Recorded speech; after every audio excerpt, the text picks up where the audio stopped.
Hello everyone, কেমন আছেন আপনারা সবাই? আশা করি সবাই অনেক অনেক ভালো আছেন। অনেকদিন যাবত ভাবতেছিলাম যে আমরা প্রতিদিন যেসব কাজ করি সবকিছু ফেসবুক পেজের মাধ্যমে শেয়ার করব। এখন হচ্ছে এপ্রিল মাস, রোজা শেষ। এখন কাজের চাপ অনেক। তাছাড়া এখন হচ্ছে প্রচুর গরম। ধানের জমিতে গিয়ে দেখি জল নাই।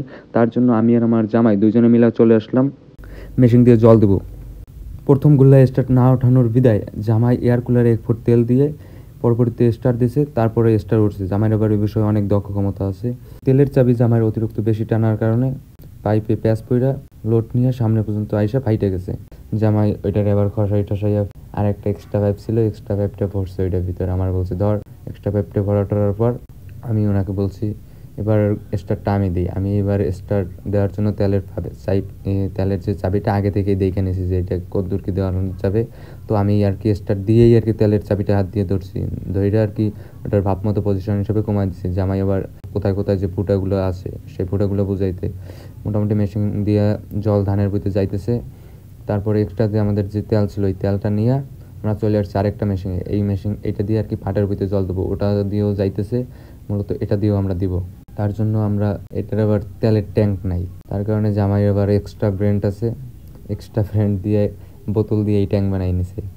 ট্যাঙ্ক বানাইয়া ওনার আগে থেকেই যে বুঝছিল যে এটাই হাওয়া ধরে আছে, এটা যখন ট্যাঙ্ক নাই, এটা আগের বার যখন স্টার্ট দিছিল তখন আর কি তেলের যে, তার জন্য উনি আগে থেকেই এইটার হাওয়া টাওয়া ছাড়া এটারই একগুলাই আর কি স্টার্ট উঠাই দিছে।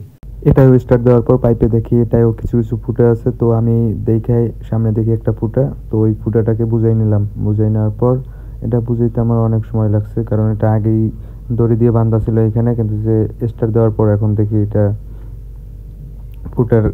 ফুটাটা পাশ দিয়ে বাইরে দিতেছে জল। তো জামাই চলে গেছে ওইখানে, আমিও এটাকে বুঝে তারপরে যাইতেছি।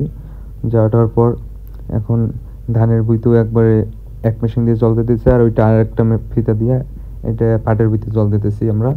তো পরবর্তীতে যাইতে যাইতে অনেক জল হয়ে গেছে। তো জামাই আবার ফিতাটাকে নিয়ে আর এক পাশে ছেড়ে দিছে, যাতে ওই পাশটার মতো এদিকটাও ভিজে যায়। তারপর উনি আইসা হাত দিয়ে স্প্রের মতো জল দিতেছিল, কিন্তু যে দেখতে পারলাম যে পাটের যে ছোট ছোট যে গাছগুলো হয়েছে ওইগুলো উঠে যাইতেছে। তারপর আমি ওনাকে বললাম কি এরকমভাবে দেওয়ার দরকার নাই, তুমি এক কাজ করো এখানে বসো, আমি একটু এই যে সামনে যে কুমড়া গাছগুলো লাগাইছে ওইগুলোতে আমি একটু জল দিয়ে দিই। তারপর আমি কুমড়া গাছগুলোতে জল দিয়ে দিলাম। তাকে দেখি কি জল টল দেওয়ার পর দেখি এই পাশের যে আমাদের ধানের প্লটটা ছিল ওইটা পুরোপুরি জল ফিল আপ হয়ে গেছে। তারপর পাইপটাকে মেশিনটাকে আমরা খসাইয়া নিয়ে আসছি। পাইপটাকে খসাইয়া দেখি সামনে যে আমাদের একটা প্লট আছে, তো ওই প্লটেই আমরা জলটাকে আবার সেট কইরা নতুন করে টিন দিয়ে দিলাম, যাতে মাটিটা না ধুইয়া যায়। তারপর আমার জামাই একটা তাবু আনলো, তাবুটা দিয়া ওইখানে সেট করে দিল, যাতে মাটিটা পরবর্তীতে কোনোভাবেই না ধুইয়া যায়। তো পাটের ভুঁইতে জল দেওয়া পুরোপুরি কমপ্লিট। তারপর যেখানে যেখানে পাটের দানাগুলো কম পড়ছে, মানে যেখানে হয় নাই, যেখানে কম কম ভাব, তো উনি এবার নতুন করে দানা নিয়ে আসছে। তো ওইখানে আমরা দানাগুলো ছিটিয়ে দিচ্ছি, যাতে পরবর্তীতে এই ফাঁকা জায়গাগুলোতে পাটের দানা আবার ফুলভাবে কমপ্লিট করে আবার হইতে পারে। তো আজকের ভিডিও এতটুকুই, পরবর্তী ভিডিওতে দেখা হবে। ধন্যবাদ সবাইকে।